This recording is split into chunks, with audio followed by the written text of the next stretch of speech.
Oh, look at that. It's still dark outside as the day begins, and here I am with my Dunkin' Donuts coffee. This is only the first one because it's still early. I'm sure to have at least two more before the sun comes up. Anyway, I am Kenny Polcari, your host of the party, and today is Tuesday, March 29th. 2022. And what is it that we need to know today? What happened? What should investors be considering? And what's ahead? So here are the things that you need to know. And what's really interesting is this reminds me of Animal House, 1978, where you should assume the position and ask for more. Oil advances after yesterday's 9% decline on the back of that China lockdown news. Ceasefire talks continue in Turkey. Investors are hopeful for something. The 2s and 10s getting closer to inversion, just like the 5s and 30s, and that will suggest a coming recession. We're going to get 3 Fed speakers over the next 3 days. Expect investors to listen intently to what they have to say. Crypto's holding it tight. And what are we having for dinner tonight? Well, we're going to have the farfalle with roasted eggplant, sun-dried tomatoes, and goat cheese. It is easy to make, sounds more complicated, but it is a delicious filling dish. Okay, sports fans, so here we go. Yesterday, I identified a level on the S&P that was key to the next move, and the level was resistance at 45.60, a level that I thought would provide some resistance, at least initially. It did not, and I said that if it didn't provide resistance, then get ready because stocks were going to move higher. In fact, I said, and I quote, if we kiss it and then pierce it, then the algos will kick in on the buy side. They'll also cancel supply on the sell side, leaving a vacuum, causing prices to surge up and potentially challenge the early January highs of 4,800. Well, we tested it once at 2:29 p.m. and then we backed off. Then we tested it again at 3:15 p.m. and backed off. And then we kissed it for a third time at 3:22 and bam, it's off to the races. Now notice what happened. The algos went into high gear, the buy side tripping over each other when the sell side algos canceled inline offers and moved higher, and just to see how aggressive the buyers would be. And in the last half an hour, the S&P rose an additional 15 points for a total of 33 points on the day to end the day at 45.75 spot 52. Now 45.90 is the next level for stocks to pierce. And if they do, it'll also be the third time that they do that. Are you seeing a pattern? We tested 45.90 on February 2nd, then again on February 9th, and now we're about to test it again. And like the 45.60 level, a breach here will send the algos into a tizzy as it gets ready to then challenge 4,800, which is the all-time January 2022 high.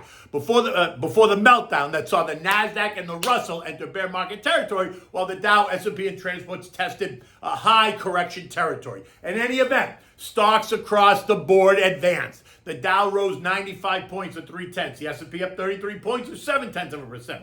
The NASDAQ gained 185 points or 1.3%. The Russell ended the day flat, which is a win, and the transports added 96 points or 0.6%. The 10-year treasuries ended the day yielding 2.5%. The 2-year note ended the day yielding 2.4%, causing that spread to tighten, now only 0.09% away from inverting. And many on the street are watching this data point intently. Once it inverts, the 2s yield more than the 10s, then history shows that a recession is not far behind. Recall that the 5s and 30s inverted last week.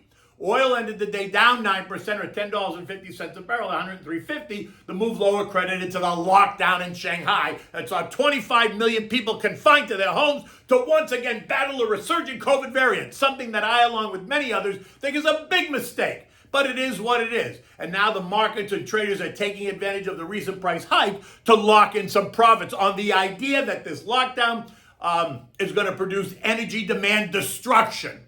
Right. You keep thinking that. I mean, as a trader, I get it. But as a long-term investor, a 10% pullback in this is an opportunity. And I told you that yesterday. And this morning, oil is trading up at $107.50 a barrel at 5 o'clock. Now, on the technical front right now, the S&P futures are up 15 points. And where does that take us? Bingo, 45.90. Refer to my argument above, right? I already said that to you. This is the third time that we kiss and test this level. And if the rumors of a possible peace ceasefire is true, then hold on and strap yourself in because the algos will rip higher and you don't want to get in the way. And while we won't get there today, If we pierce 4590 decisively, then a challenge of 4800 becomes much more of a reality, which then leads me to ask, what then? Will investors just continue to buy stocks in the face of rising inflation and still relatively low rates? Or will investors really begin to consider what higher rates means for stocks? Because if we get the 50 basis point rate hikes that Citibank is now yapping about, then we will be at 2.25 by September, which means that revolving credit card rates are going to surge, new auto loans are going to see higher rates, refis will slow, and new mortgage rates could hit 5.5% to 6%.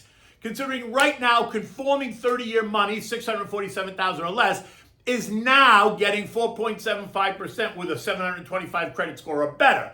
And the 10-year is at 2.5. Capiche? Away from that, Dow futures are now up 140 points this morning. NASDAQ futures up 60, the Russell's up 13, and the economic calendar is about to kick in. Today we're going to get the S&P CoreLogic 20-sitting housing price index, expected to show up 18.5% year over year. And then the JOLTS report, job openings and labor turnover survey, and that's expected to show 11 million jobs available. That's almost 2 times the number of or underemployed people. So let's go. And what has become interesting is what I call the LinkedIn effect. I've seen more and more announcements of people getting new jobs on LinkedIn, making more money, and that just speaks to the narrative of the day. Employers are desperate for workers and are willing to pay up for quality, and higher wages are going to translate into higher prices passed on to the consumer, which will ignite the 1970s-style wage price inflation. I was 21 years old at the time, graduating from college, just entering the workforce. I remember it well, and my fear is that there's going to be a whole new generation that is about to get schooled in the real world. None of this academic classroom hypothetical schooling. Oh, no. This is going to be the real world. So if I were you, I'd strap in and assume the position, saying, "Thank you, sir. May I have another?" Which is a clear reference to that Kevin Bacon scene in Animal House, a classic 1978 National Lampoon comedy. And if you've never seen it, put it on your calendar for this weekend. Now look, talk of the ongoing ceasefire talks in Turkey is what's the main driver this morning. In addition, investors remain in awe of the market's resiliency, recognizing that at the moment there is no alternative. Bonds will get repriced as rates rise, right? Repriced lower, while big mega cap U.S. multinationals in the consumer staples sector, financial sector, industrials, utilities, and energy sectors will provide healthy dividend and hopefully real earnings growth that should help to shield you from the continued volatility. Are they boring? Yes. But if you're an anxious investor, that's one way to provide exposure to the market without taking on huge risk. In addition, investors should also consider exposure to cybersecurity, metals and mining, artificial intelligence, semiconductors, and mega cap tech that will continue to benefit as they assist in changing the world. Anyone below the age of 40 might want to consider being all in on a more aggressive portfolio, as they have time on their side, 30 to 35 years. Other than that, you have to consider your risk profile and the strength of your stomach, remembering that risk does have the benefit of bigger rewards, but you have to be able to sleep at night. So talk to your therapist, financial advisor. Look, this morning European markets are all up on the back of the peace talks that may or will not really bear fruit, or at least not until Vlad succeeds in destroying the eastern part of Ukraine, as he turns his attention and refocuses on dividing and conquering that nation as Ukraine pushes back. In any event, President Zelensky has offered an olive branch. He wants to stop the madness.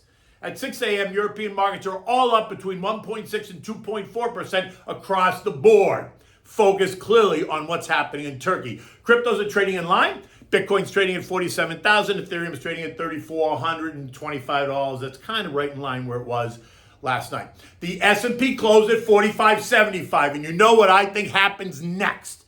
Much is going to depend on the geopolitical headlines today. Yesterday, Joey gave another press conference where he got inundated with questions about his ad-lib gaffe over the weekend. And when asked if he was walking back on his statement about Putin, he said, "No, I'm not." Which leads me to say, well then, you should speak to Tony Blinken and Jenny Psaki, because they are doing big damage control. They are walking back. And then when asked if he thought his comments would complicate the peace talks, He said, no, of course not. Why would they? Which is almost comical. But then again, what would you expect him to say? Yeah, I screwed up? He's not going to say that. So why is anyone surprised at the answer? In any event, in addition to today's eco data, we're going to hear from the Philly Fed President, Patty Harker. Tomorrow, it's going to be Richmond Fed President, Tommy Barkin. And Thursday, we're going to hear from New York Fed President, Johnny Williams. Investors will be listening intently to what they have to say. Will they start to echo the city commentary? Will they put it out there to continue to test the market's reaction to those very aggressive predictions or not? You see, they let Citi float the idea. They're going to let it marinate in investors' minds and then casually discuss it. And depending on what happens, what the action is in the market, they can either distance themselves from the Citi commentary or they can embrace it. So what do you think happens next? In the end, remember, investing is not static. It is dynamic. Stick to your plan. Have the names that are going to provide stability. Big, boring, and beautiful U.S. mega cap names will help protect your capital in what you think may be an anxious time, while others think we've only just begun. So again, it depends on who you are, what's your risk profile, where are you in the life cycle is all going to dictate how you should be investing. In any case, tonight we're going to have the farfalle with roasted eggplant, sun-dried tomato pesto, and goat cheese. Now that's how you say it in English. But if you want to say it in Italian, it's farfalle con melanzane arrostiti, pesto di pomodoro secchi, e formaggio di capra. I mean, how great does that sound? I just love to hear somebody say that in Italian because it just sounds emotional, right? It's all about the emotions. Okay, so this is a rather simple dish to make. And it presents beautifully on the table and in your plate. So for this, you need just a couple of items, right? So you're going to need one big eggplant, which you're going to cube up, right? So get one big purple eggplant. You want to cube it. You need olive oil. You need a cup of oil-packed sun-dried tomatoes. You need garlic, parsley, salt and pepper, and a pound of farfalle, right? Which is that bow tie pasta. And then you need the goat cheese, because the goat cheese is coming at the end. Now you want to preheat your oven to 400 degrees to get started. You want to bring a large pot of salted water to a rolling boil, put it on the back burner just so it's prepared and ready when you need it. So you don't have to wait another 10 minutes for the water to boil. This way it's starting to boil while you're doing the other stuff and then it's ready to go. You want to take the cubed eggplant, put it in a strainer and lightly salt it. Let it sit for a half an hour to 40 minutes because it'll drain the water, right? A lot of the water with the salt will come out of the eggplant. Put it in a colander and put it over the sink and let it drain. Now, after you've done that, you're going to put some olive oil in a roasting pan. Then toss the eggplant in mildly to coat it. Don't drench it, just enough to coat it. Season it with salt and pepper. And now place this in the oven and roast it for 25 minutes or so. Being sure to turn the cubes once or twice during that time so they cook on all sides. While this is happening, you want to break out your food processor and combine the sun-dried tomatoes, some parsley, 2 cloves of peeled garlic, and a bit of olive oil, just a bit because the tomatoes have oil, and pulse it to blend. Do not purify it, just pulse it so it's a little bit chunky. The tomatoes are a little bit chunky, right? Okay, now, cook the farfalle until al dente, about 8 minutes maybe. You strain it and you always reserve a mug full of the pasta water, right? That's always a key. Now, you want to return the pasta to the pot. You want to add in the roasted eggplant and the tomato pesto mixture. You want to toss it well to coat. Now, if it looks like it's a little bit too dry, then you add a little bit of the pasta water. Put it back on the stove, turn the heat up to medium, and just stir it around so that it mixes really well. Then turn the heat off. You want to serve this in warm bowls, and now you want to sprinkle the goat cheese on top. You want to enjoy this with a glass of Pinot Noir, right? Because it's perfect. It's not heavy. You don't really want a heavy red wine with this dish. You want something that's a red wine, but something that's maybe easier to digest with this pasta dish. I would either go with the Pinot Noir, or I'd go with a Chianti. Nothing doesn't have to be expensive. It just has to be a good red wine that you like. Most importantly, it's a red wine that you enjoy, right? Okay, so look, the sun's starting to come up. It's going to be a beautiful day here. Markets are higher, so it's going to be an exciting day. I'm actually on my way to New York tomorrow. I will be on Maria Bartiromo's Fox Business at 7 a.m. on Wednesday morning, and then I'll be speaking at a conference, a Hightower Advisor Conference from 8 to 1:30 on Wednesday. I may or may not publish a note tomorrow. It kind of depends on timing and stuff. But in any event, that's where I'll be. You can always get me on my Twitter, or you can always get me via email. In any event, take good care and have a great day.